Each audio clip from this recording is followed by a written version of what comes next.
Hello everyone, welcome to Tutoriaholic Rashmi Chaudhary. Today we are going to see the second way to represent the algorithm, that is the flowchart. फ्लोचार्ट्स की help से आप algorithm को कैसे represent कर सकते हो, ये आज हम यहाँ पर देखने वाले हैं. सो फ्लोचार्ट क्या है? It is a traditional graphical tool with standardize symbol.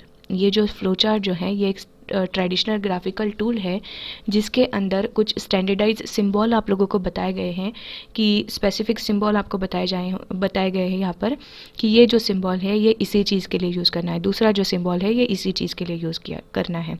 कुछ स्टैंडर्डाइज सिंबल आप लोगों को बताए गए हैं. ऐसे नहीं है कि कोई भी सिंबल वहाँ पर किसी भी चीज़ के लिए यूज़ कर दिया और आपका फ्लो चार्ट जो है वो बन गया. ठीक है. सो कुछ स्पेसिफिक सिंबल वहाँ पर बताए हैं जो उसी चीज़ के लिए यूज़ करने हैं. And it shows the sequence of steps in the algorithm. Algorithm के अंदर जो सीक्वेंस हो रहा है आपका स्टेप्स का, वो यहाँ पर डायग्राम के थ्रू, ग्राफिकल रिप्रेजेंटेशन के थ्रू यहाँ पर फ्लो चार्ट की हेल्प से दिखाया जाता है.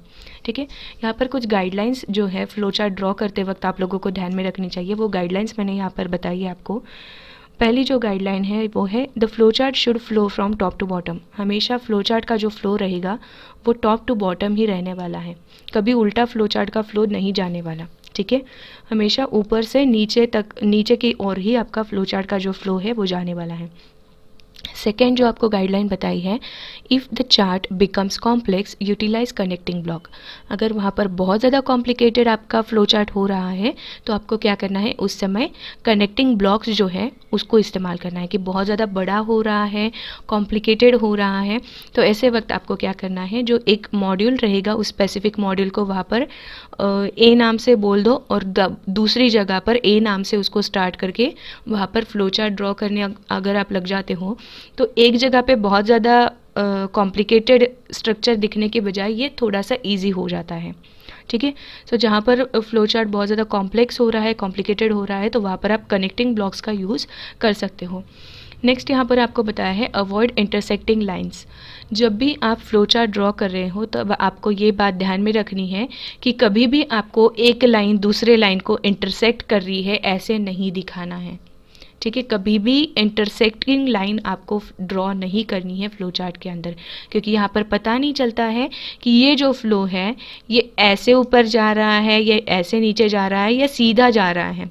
ठीक है. सो कभी भी इंटरसेक्टिंग लाइन ड्रॉ नहीं करनी है फ्लो चार्ट ड्रॉ करते वक्त, ये सबसे ज़्यादा ज़रूरी बात है. ठीक है. एंड लास्ट पॉइंट आपको यहाँ पर बताया है, use meaningful description in the symbol. Symbols जो आप वहाँ पर यूज़ कर रहे हैं उसके अंदर आपको कुछ डिस्क्रिप्शन लिखना है, शॉर्ट में लिखना है, लेकिन वो आपका कैसा होना चाहिए, मीनिंगफुल होना चाहिए. ऐसे नहीं है कि कोई भी उठा के लिख दिया. ठीक है. आपको जो मीनिंगफुल वर्ड्स है वो वहाँ पर लिखने हैं. मैंने यहाँ पर एक टेबल बना के आपको दिया है जिसके अंदर आपको अलग अलग सिंबल्स बताए हैं, उनको यहाँ पर फ्लोचार्ट की भाषा में उसको क्या नाम से बुलाते हैं वो भी आपको बताया है, और वो क्या काम करते हैं या फिर उसके अंदर हमें वो सिंबल्स हमें कब यूज़ करने हैं ये मैंने यहाँ पर आपको बताया हुआ है. ठीक है. सो 2 स्लाइड्स है आपकी जिसके थ्रू मैं आपको ये सिंबल्स जो है वो बताने वाली हूँ. अभी पहला वाला जो सिंबल है यहाँ पर, वो सिंबल, इसको हम कहते हैं टर्मिनल. ठीक है. इसको कहा जाता है टर्मिनल. ये क्यों यूज़ किया जाता है, तो जहाँ पर भी आपका फ्लो चार्ट जो है वो स्टार्ट हो रहा है या फिर जहाँ पर भी आपका फ्लो चार्ट एंड हो रहा है तो वहाँ पर आप ये जो सिंबल है ये ड्रॉ करोगे, और जहाँ स्टार्ट हो रहा है तो इसके अंदर स्टार्ट लिख दोगे, जहाँ एंड हो रहा है फ्लो चार्ट वहाँ पर ये सिंबल ड्रॉ करके उसके अंदर स्टॉप या फिर एंड लिख दोगे. ठीक है. सो ये जो सिंबल है ये टर्मिनल कहा जाता है. एक तो स्टार्टिंग टर्मिनल हो सकता है या फिर एंडिंग टर्मिनल, इसके थ्रू आप डिपिक्ट कर सकते हो. ठीक है. दूसरा जो सिंबल है हेक्सागोन की तरह दिखता है ये नियर अबाउट, और इसको हम यूज़ करते हैं इनिशियलाइजेशन के लिए. मतलब जो भी वेरिएबल्स है उनको अगर आप लोगों को इनिशियलाइज करना है तो वहाँ पर आप हेक्सागोन का जो ये सिंबल है, लंबा होता है थोड़ा सा हेक्सागोन से, तो इसको हम यहाँ पर यूज़ कर सकते हैं. ठीक है. द प्रिपरेशन और initialization of memory space for data processing. ठीक है. यही बात मैंने आपको बताई कि जहाँ पर भी आपको वेरिएबल को इनिशियलाइज करना है या फिर उसका प्रिपरेशन करना है तो वहाँ पर आप ये जो सिंबल है इसको यूज़ कर सकते हो. ठीक है. थर्ड वाला जो सिंबल है वो है आपका ये वाला. ठीक है. सो ये सिंबल आप कब यूज़ करने वाले हो, जब भी आपको इनपुट या फिर आउटपुट जो है वो डिस्प्ले करना है तब आप ये सिंबल यूज़ करोगे. ठीक है, मतलब इनपुट जो भी आप ले रहे हो तो आप इस सिंबल में लिख के बताओगे कि यहाँ पर हम ये चीज़ जो है वो इनपुट करके ले रहे हैं, या फिर जो भी चीज़ आपको आउटपुट करके प्रिंट करनी है तो वहाँ पर भी आप ये सिंबल यूज़ करके इसके अंदर लिख दोगे कि ये चीज़ हम आउटपुट करके प्रिंट कर रहे हैं। ठीक है, देन फोर्थ वाला जो सिंबल है आपका वो है रेक्टेंगल का। ये आपका दिखाया जाता है प्रोसेस को दिखाने के लिए, जहाँ पर प्रोसेस हो रही है ऐसा आपको दिखाना है, या फिर मैनिपुलेशन ऑफ डेटा, असाइनमेंट और मैथमेटिकल कंप्यूटेशंस हो रहे हैं ऐसा आपको दिखाना है, तो वहाँ पर आप रेक्टेंगल का जो सिंबल है वो यूज़ कर सकते हो। ठीक है, द नेक्स्ट जो सिंबल है वो है फ्लो लाइंस, जो अलग अलग फ्लो लाइंस जा रही है, एक अपवर्ड डायरेक्शन में, डाउनवर्ड डायरेक्शन में, राइट हैंड साइड में और लेफ्ट हैंड साइड में आपकी जो फ्लो लाइंस है वो जा सकती हैं। ठीक है, ऐसी इससे दूसरे टाइप में कोई भी फ्लो लाइन आपकी नहीं जाएगी, और हर एक फ्लो लाइन को जहाँ पर जिस साइड में वो जा रही है उस साइड में उसको एरो हेड रहने वाला है। ठीक है, it will define the logical sequence of the program and it points to the exit symbol to the performance to be performed. ठीक है, एग्जैक्ट जो स्टेप इस फर्स्ट स्टेप है उसके बाद कौन सी स्टेप होने वाली है वो अगर आपको दिखाना है तो आप ये फ्लो लाइंस का यूज़ कर सकते हो। मतलब ये क्या करेंगी, इस स्टेप के बाद कौन सी स्टेप परफॉर्म होने वाली है तो उस स्टेप की तरफ ये पॉइंट आउट करेगी। ठीक है, सो आपको पता चल जाएगा कि ये वाली जो स्टेप है इसके बाद आपका ये वाला जो स्टेप है ये एग्जीक्यूट होने वाला है। ठीक है, सो जनरली ये क्यों यूज़ किया जाता है कि आपको सीक्वेंस जो है वो बताने के लिए, या फिर फ्लो कहाँ से कहाँ तक जा रहा है ये दिखाने के लिए हम फ्लो लाइंस का यूज़ करते हैं। ठीक है, ऑन पेज कनेक्टर्स, नेक्स्ट वाला जो सिंबल है वो है ऑन पेज कनेक्टर्स। मतलब मैंने आपको दूसरी जो गाइडलाइन थी उसमें बताया था कि कनेक्टर्स अगर वहाँ पर बहुत ज़्यादा कॉम्प्लिकेटेड हो रहा है तो आप कनेक्टर्स यूज़ कर सकते हो, या फिर एक पेज पे सपोज करो कि आपका जो फ्लो चार्ट बन रहा है वो बहुत ज़्यादा बड़ा बन रहा है, तो ऐसे वक्त पे आप क्या करोगे, एक पेज पे तो आपका पूरा फ्लो चार्ट आने वाला नहीं है। ठीक है, सो आपको क्या करना है, दूसरे पेज पे वो फ्लो चार्ट जो है वो कंटिन्यू करना है। तो ऐसे वक्त पे आप ये जो दो कनेक्टर्स यहाँ पर दिए हुए हैं इनमें से एक को यूज़ कर सकते हैं। पहला वाला जो है ऑन पेज कनेक्टर, ये क्यों यूज़ किया जाता है, it connects to the flow chart to avoid spaghetti connection on the same page. एक ही पेज है लेकिन वहाँ पर अगर बहुत ज़्यादा कॉम्प्लिकेटेड हो रहा है तो उसको साइड में लेने के लिए थोड़ा सा कॉम्प्लिकेशंस वहाँ पर कम करने के लिए, स्पैगेटी कनेक्शन को अवॉइड करने के लिए यहाँ पर आप ऑन पेज कनेक्टर्स जो है वो यूज़ कर सकते हो। नेक्स्ट जो सिंबल था आपका ऐसे ही था कनेक्टर का, वो था ऑफ पेज कनेक्टर। ये क्यों यूज़ किया जाता है, it connects the flow chart on different pages to avoid the spaghetti connection. अभी एक पेज पे अगर आपका फ्लो चार्ट आ नहीं रहा है तो आप उसको नेक्स्ट पेज पे कंटिन्यू करोगे तो उस वक्त आप लोगों को ये जो सिंबल है ये यूज़ करना है। ये वाला जो सिंबल है ना फ्लो लाइन, और नेक्स्ट में एक डायग्राम बना दी है, तो ये सिंबल आप लोगों को यूज़ करना है, और नेक्स्ट पेज पे जहाँ पर से आप स्टार्ट करोगे वहाँ पर इसी सिंबल से स्टार्ट करना है, और नेक्स्ट स्टेप जो आएगी आपकी वो लिख देनी है। तो जहाँ पर एक पेज पे आ नहीं रहा है आपका जो फ्लो चार्ट है तो वहाँ पर आप ये ऑफ पेज कनेक्टर जो है वो यूज़ कर सकते हो। ठीक है, और जब भी आपको डिसीजन दिखाना है कि यहाँ पर कोई डिसीजन लिया जा रहा है तो आप ये जो डिसीजन डायमंड है इसको यूज़ कर सकते हो। ये जो है इसको जनरली डिसीजन डायमंड कहा जाता है, तो ये आप यूज़ कर सकते हो टू शो दी डिसीजंस और टू शो दी कंडीशंस। ठीक है, जहाँ पर भी कंडीशन है, अभी हम लोगों ने लूप्स वगैरह जो है वो आगे देखने हैं, तो इफ़ की कंडीशन है, वाइल की कंडीशन है, जो भी कंडीशन वहाँ पर आप देने वाले हो और उसको अगर आप लोगों को चेक करना है तो वहाँ पर आप फ्लो चार्ट के अंदर ये डिसीजन डायमंड के अंदर थ्रू वो डिसीजन या फिर कंडीशन जो है वो दिखा सकते हो। ठीक है, अभी एक एग्जांपल मैं आपको यहाँ पर दो एग्जांपल मैं आपके एक्चुअली यहाँ पर आपको एक्सप्लेन करने वाली हूँ। एक सिंपल एग्जांपल ले लेते हैं और दूसरा थोड़ा सा प्रोग्रामिंग टाइप का एग्जांपल लेंगे। ठीक है, सिंपल एग्जांपल हमारा ये है कि हमारे घर में लाइट बल्ब तो होता ही है सब लोगों के घर में। ठीक है, सो वो जो लाइट बल्ब है वो फंक्शन नहीं कर रहा है, वो प्रॉपरली ऑन नहीं हो रहा है या फिर ऑन हो रहा है, ये आपको प्रोग्राम के थ्रू चेक करना है। तो उसके लिए पहले हमें क्या लगेगा, फ्लो चार्ट ड्रॉ करना पड़ेगा।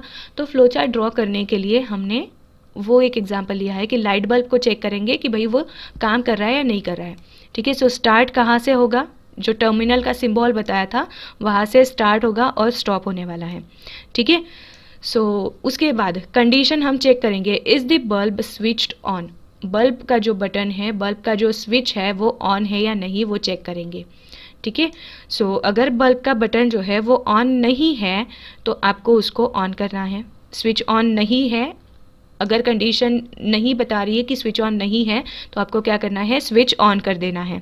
ठीक है। अगर स्विच ऑन करने के बाद बल्ब ऑन हो रहा है या नहीं वो आपको चेक करना है। फिर से स्विच ऑन किया, बटन ऑन कर दिया तो बल्ब शुरू हो रहा है या नहीं। अगर बल्ब शुरू हो जा रहा है तो आपको क्या करना है, वहाँ पर आपका जो लूप आपका जो चेकिंग है यहाँ पर वो स्टॉप कर देना है और आप डायरेक्टली यहाँ पर स्टॉप के ऊपर आ जाओगे।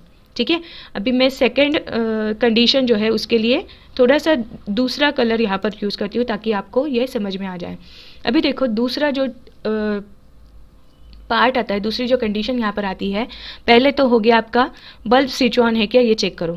बल्ब स्विच ऑन नहीं है तो उसको स्विच ऑन कर दो।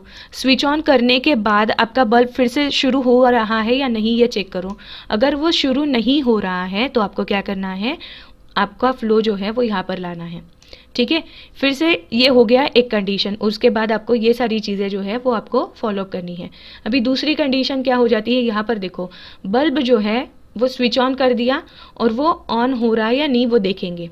ठीक है। स्विच ऑन करने के बाद भी अगर आप लोगों का बल्ब जो है वो शुरू नहीं हो रहा है, ठीक है, स्विच ऑन करने के बाद भी आप लोगों का बल्ब जो है वो शुरू नहीं हो रहा है तो आप चेक क्या करोगे कि भाई बल्ब बर्न तो नहीं हो गया है, उसका फ्यूज़ तो नहीं चला गया है बल्ब का। ठीक है। अगर बल्ब बर्न आउट हो गया है तो आप क्या करोगे, अगर बल्ब बर्न आउट हो गया है तो आप क्या करोगे, you will replace that bulb, simply you will replace that bulb. नया बल्ब मार्केट में जाके नया बल्ब लेके आओगे, उसको पहले वाले बल्ब को फेंक दोगे और नया जो बल्ब है वो वहाँ पर लगा दोगे।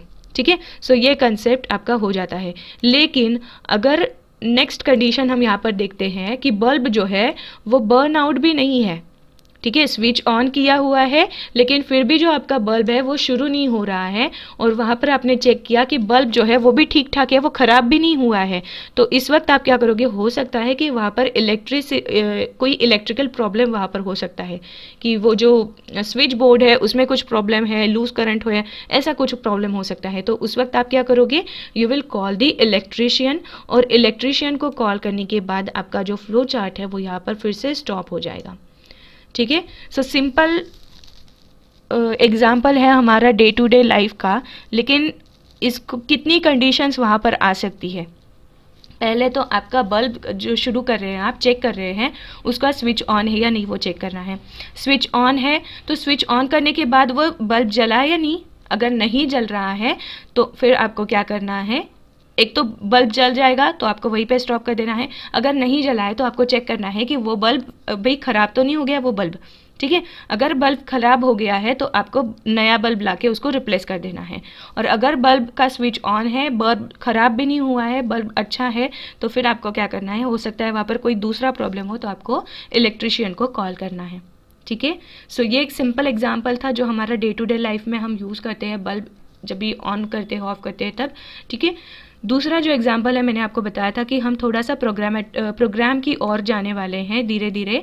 तो दूसरा एग्जाम्पल फिर से मैं आपका लेने वाली हूँ area and perimeter of rectangle का। ठीक है। जो हम लोगों ने एल्गोरिदम और सुडो कोड के अंदर इसका एग्जाम्पल देखा था, तो वही एग्जाम्पल हम यहाँ पर कैरी ऑन कर रहे हैं फ्लो चार्ट के लिए। तो अगर हमें फ्लो चार्ट निकालना है जहाँ पर हम कैलकुलेट कर रहे हैं area and perimeter of the rectangle, तो यहाँ पर स्टार्टिंग क्या होगी, टर्मिनल्स का जो सिंबल है उससे आपका स्टार्ट और एंड हो जाएगा, ये तो आपको अभी पता है। ठीक है। इनपुट लेना है इसलिए मैंने आपको ये जो सिंबल है ये इनपुट के लिए बताया था। ठीक है। इनपुट या फिर आउटपुट के लिए ये सिंबल आपको बताया था। सो एरिया या पेरीमीटर निकालना है तो दो चीज़ें आपको इनपुट लगने वाली है, कौन कौन सी है, तो लेंथ एंड ब्रेड्थ। ठीक है। सो यहाँ पर इनपुट ले रहे हैं, उसके बाद आप कैलकुलेशंस करने वाले हो, तो कैलकुलेशंस या फिर प्रोसेसिंग या फिर मैथमेटिकल ऑपरेशंस जहाँ पर हो रहे हैं वहाँ पर मैंने आपको बताया था कि रेक्टेंगल का यूज़ किया जाता है। सो यहाँ पर हम लोगों ने रेक्टेंगल का यूज़ किया है जिसके अंदर हम कैलकुलेट कर रहे हैं एरिया को, area is equals to length into breadth. उसके बाद हम एरिया को जो क्या करेंगे, प्रिंट कर देंगे। सो एरिया को हम प्रिंट कर रहे हैं तो आउटपुट प्रिंट कर रहे हैं। ठीक है। सो आउटपुट के लिए मैंने फिर से आपको बताया था कि ये जो सिंबल है ये एक तो इनपुट के लिए भी यूज़ कर सकते हैं या फिर आउटपुट को दिखाने के लिए भी यूज़ कर सकते हैं। तो सेम सिंबल यूज़ करेंगे, बस यहाँ पर लिख देंगे प्रिंट एरिया। ठीक है। उसके बाद हम क्या करेंगे, पेरीमीटर भी हमें कैलकुलेट करना है। सो फिर से मैथमेटिकल फंक्शंस या फिर ऑपरेशंस करने हैं तो आपको रेक्टेंगल यूज़ करना है, तो वहाँ पर हम लोगों ने रेक्टेंगल ड्रॉ कर दिया और उसके अंदर हम पेरीमीटर का सिंबल लिख देंगे, perimeter equals to 2 into length plus breadth. ठीक है। और ये कैलकुलेट होने के बाद हम क्या करेंगे, फिर से आउटपुट वाला सिंबल यूज़ करेंगे और उसके अंदर पेरीमीटर जो है उसको प्रिंट कर देंगे और यहाँ पर आपका जो प्रोग्राम है वो एंड हो जाएगा। ठीक है। सो ये दूसरा एग्जाम्पल मैंने आपको एक्सप्लेन कर दिया जो कि था आपका फ्लो चार्ट का। ठीक है। सो आज के वीडियो के लिए इतना ही। अगर वीडियो अच्छा लगता है तो फ्रेंड्स के साथ लाइक करें और सब्सक्राइब करें चैनल को। ठीक है। बाय।